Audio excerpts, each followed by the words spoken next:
ভাই আমি তো জেলাস আজকে আমার ক্যামেরাম্যান বলছে আপনাদের কাছাকাছি বসছে। ওরে বাপ রে বাপ, প্রেম বারাম, আপনি তো সোফা বড় করছেন।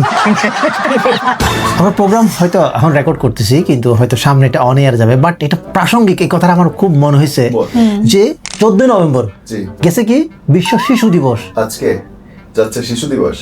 আজকে 14 তারিখ, গতকাল গেছে। ওকে, গতকালকে 14ই নভেম্বর বিশ্ব শিশু দিবস, ওকে। আর 14ই ফেব্রুয়ারি ভালোবাসা দিবস। ঠিক 9 মাস পরে কিন্তু শিশু দিবস। হিসাব করেন। বলে মাতৃত্ব খুব বড় জিনিস, বিরাট একটা ব্যাপার। আসেন আমরা সবাইকে মা হই।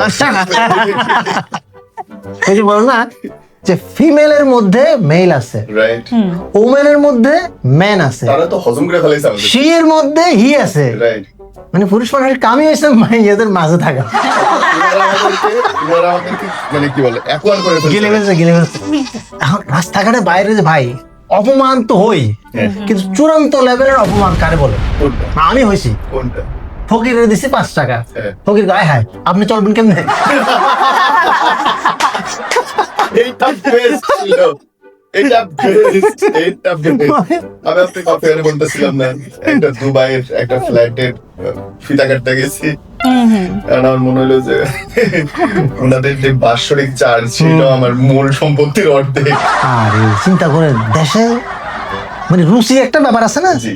যে একটা সময় মানুষ করে কি, একটা গরিব মানুষ প্রথম একটা সোফা কিনে স্বপ্ন, এই মাসে একটা সোফা কিনবো, Right. আগামী মাসে আমি একটা আলমারি কিনবো, পরের মাসে একটা খাট কিনবো। Right. আর বড় লোকেরা করে কি, বছর বছর নতুন ফার্নিচার চেঞ্জ করে। হ্যাঁ, আবার আপনি যেটা কথা বললেন, আমি চিন্তা করছি যে আমি 3 মাস পর সেট চেঞ্জ করব। সব সুপার চেঞ্জ আমার কি এই যে হয়েছে? মনে করেন আমাদের দেশে যেটা প্রবলেম, এই যে আমি এটা বলবো অবশ্যই, আপনি যে ফেয়ারের কথা বলেন, দুবাই ফেয়ার বা বিদেশে, দেশে হয়তো তাদের জায়গা জমি কেনা আর রুচি উঠতেছে না যে দেশে কেনার, Right. দেশের বাইরে গিয়ে কেনে। শাহরুখ খান চিন্তা করেন, তার দুবাইতে কিন্তু বাংলো আছে, Right. মানে বিশাল একটা এরিয়া আছে। ইনভেস্টমেন্ট ভালো, বাংলাদেশের চেয়ে ভালো, কারণ বিদেশে কোনো ট্যাক্স নেই। হ্যাঁ, অথচ আমাদের দেশে দেখেন যারা চোর তাদের জন্য ট্যাক্স ফ্রি, তারা শুল্ক মুক্ত গাড়ি কিনতে পারবে। আর গরিব মানুষ যখন গাড়ি কিনতে পারবে 500% ট্যাক্স। কথা প্রসঙ্গে আমাকে বলতেই হয়, নেতারা সবসময় সাদা পোশাক পরে কেন? কেন? কারণ তাদের কাছে জনতা সবসময় মারা গেছে। Wow! এটা নির্বাচনী জোক ভাই। Oh my God, what a high thought, Jenny, what a high thought. বা সাদা পরান দেখতে ভালোই লাগে। হ্যাঁ, তো আপনি এটার একটা ব্যাখ্যা দিচ্ছেন যে ব্ল্যাক পরে আপনি যে কোনো জায়গায় যেতে পারেন। হ্যাঁ। তা আমি একজনকে কইলাম কি তুই এত কালার মাল্টি কালার ড্রেস পরস কেন? করি তো চুরি ধরা পড়লে যেন কইতে না পারে যে কি কালার ড্রেস পরে গেছিল। আচ্ছা, আপনার কি মনে হয় মানে আমার রান্নার হাত কেমন হতে পারে? তোমার হাত খুব সুন্দর। তো বানাইতে গেছিলাম হচ্ছে নুডলস, হয়ে গেল সামাই, তো খেয়ে দেখি সেটা হচ্ছে পায়েস। এটা জানি রাখো, সুন্দরী বউদের কোনো রান্না লাগে না, তারা একটু পানি ডালা দিয়ে দিলেই জামাই খুশি হয়। এটা না সে আবার ভাবনি বলতে পারে, এক খাবারের মধ্যে 3 খাবারের ফ্লেভার পাওয়া যাচ্ছে। ওদের রান্নার কথা বলতে আমার একটা ঘটনা মনে পড়লো। এক অন্ধ লোক গেছে রেস্টুরেন্টে খাওয়ার জন্য। তো বলে কি খাবেন স্যার? আমাকে তোমার মেনু বলতে হবে না, তুমি যে রান্না করা খুন্তি ওটা নিয়ে আসো, আমি এটা গন্ধ শুকে বলে দিতে পারি তোমাদের কি কি রান্না করছো। বাহ, then? এদের মধ্যে একটা কৌতূহল দেখলো, কাহিনী কি, দিয়ে এটা খুন্তি নিয়ে আসলো। গন্ধ শুকে বলে হ্যাঁ তুমি এই পনিরের এই খাবারটা নিয়ে আসো। অবাক হয়ে নিয়ে আসলো। পরের দিন আবার গেছে, আবার দেখি খুন্তি সে দেখি আজকে এটা নিয়ে আসো। 4-5 দিন যাওয়ার পরের মধ্যে কৌতূহল আল্লাহ কেমনে বুঝে, তো সে চালাই গেলো। একদিন করলো কি, তার বউরে বলছে এই খুন্তিটা পুরো ধুয়ে টুয়ে ক্লিন করে, বউরে বলছে তুমি ঠোঁটের মধ্যে ঘষে বেড়াতে অন্ধ, ও তার বুঝো কেমনে, ঘষিয়া দাও তো। ওইটা নিয়ে গেছে অন্ধলোটা ছোট। ও মাই গড, আমার এক্স এই রেস্টুরেন্টেও কাজ করে। Thomas ভাইয়া, Thomas. যে রোমান্সের ক্ষেত্রে আমি একটু আগে যেটা দিয়ে শুরু করতেছিলাম, পাবলিকে অনেক অনেক কথা বলে, বাট যেটা বাস্তব আমরা এটাই বলবো। দেশে অনেক ঘটনা ঘটে, এই জন্য আবার মেয়েদের রুচিরও যে কখন কোন দিকে চেঞ্জ হয় বলা যায় না। তো এক মেয়ের জিজ্ঞেস করা হয়েছে পাত্র হিসেবে তোমার কাকে পছন্দ, ও জবাব দিচ্ছে হট হুজুর। হট হুজুর?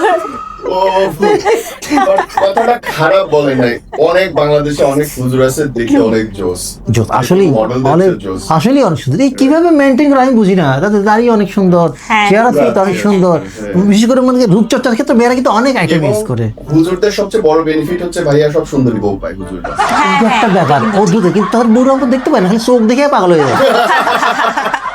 আপনার প্রোগ্রামও আসে অনেকে, আমি এটাই চোখ দেখেই পাগল হয়ে যাই। আপনি কোথায় কথা দিচ্ছেন আমি বুঝছি না। তো ওইটা হচ্ছে কি মানে হাজবেন্ড ওয়াইফের মধ্যে কথা হচ্ছে, তো ওয়াইফ বলে কি যে তুমি যেখানে সেখানে থুতু ফেলবা না, হাজবেন্ডকে বলতেছে। তো হাজবেন্ড বলে যে কেন, কি হয়েছে, কারণ এই থুতু তো রাতেই কাজে লাগে। রে ভাই। মানে কোথাও ছিঁড়ে গেছে। রাতের বেলা রোমান্স করার সময় বউ বলছে ওটা ভুল, ওটা ভুল জায়গা, ওটা ভুল জায়গা আছে। আমি কোনো এটাই ঠিক, কোনো না ওটা ভুল ভুল, কোনো এটাই ঠিক, ওকে কই এটাই টাইট। মানে আমার বান্ধবী আমাকে বলতেছে যে তুই তো বিয়ের আগে অনেক কিছু করছিস, তো হাজবেন্ডকে কি বলে বুঝবি Right. বিয়ের রাতে। হ্যাঁ। তা আমি বলবো যে কেন, ছোটকালে অনেক সাইকেল চালাইছি। ভাইয়া বাট এখন মনে হয় এক্সপিরিয়েন্স ম্যাটার সব জায়গায় সবকিছুতে। প্রতিবেশী আসছে, নতুন প্রতিবেশী, তো ওই ঘরের লোক কাপড় আয়রন করতেছিল, বলছে হা হা হা এভাবে কেউ আয়রন করে, এইভাবে আয়রন করো, দেখা যাচ্ছে বাহ আচ্ছা। খুব সুন্দর হয়েছে। পরের দিন ওই প্রতিবেশী দেখা কেউ ফ্রিজ ঠিক করতেছে, হা হা এভাবে কেউ ফ্রিজ ঠিক করে, এইভাবে it করে, ঠিক করেছে। পরের দিন আসছে, সে গার্লফ্রেন্ড নিয়ে বসে আছে, কি করেন, কিস খাক, এভাবে কেউ করে, দেখাই দিছে। ও তো মেজাজ গরম, প্রতিশোধ কিভাবে নেওয়া যায়। পরের দিন ওটা আবার আসছে, এবার হেড টুল নিয়ে দাঁড়াইতেছে, ফ্যান লাগিয়ে কি আত্মহত্যা করুন, এভাবে কেউ করে। সঠিক কি বলে? দেখে এটা দেখা। ওই যে আমাদের তো অনেক ভাগ বাটোয়ারা হিসাব কিতাবের ব্যাপার থাকে না, তো এরকম মন্ত্রীর সাথে ঠিকাদারের একটা রফা দফা হয়েছে, এই কাজটা ওকে পাই দিলে ওকে এই টাকাটা দিবে। হ্যাঁ ঠিক আছে, মন্ত্রী ফাইলের উপরে রেখেছে অ্যাপ্রুভ।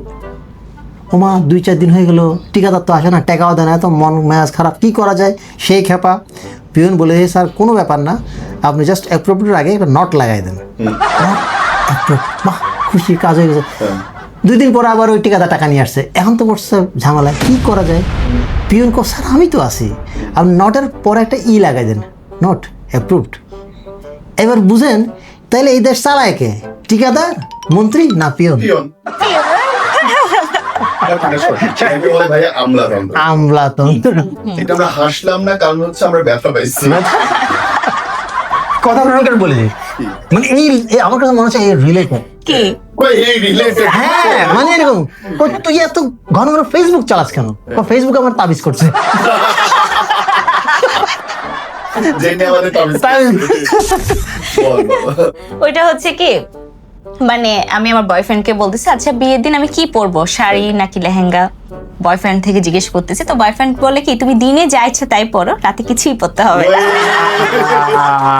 ভাই আমার মনে পড়ে গেল, কি বয়ফ্রেন্ড গার্লফ্রেন্ড যে বলতেছে আচ্ছা আমি তোমাকে জন্মদিনে যে ড্রেসটা দিলাম সেটা কেন বললাম না? আচ্ছা বলে তুমি তো কোনো ড্রেস দাও নাই। হ্যাঁ বলে হ্যাঁ তাই তো, সেটা কেন বললাম না?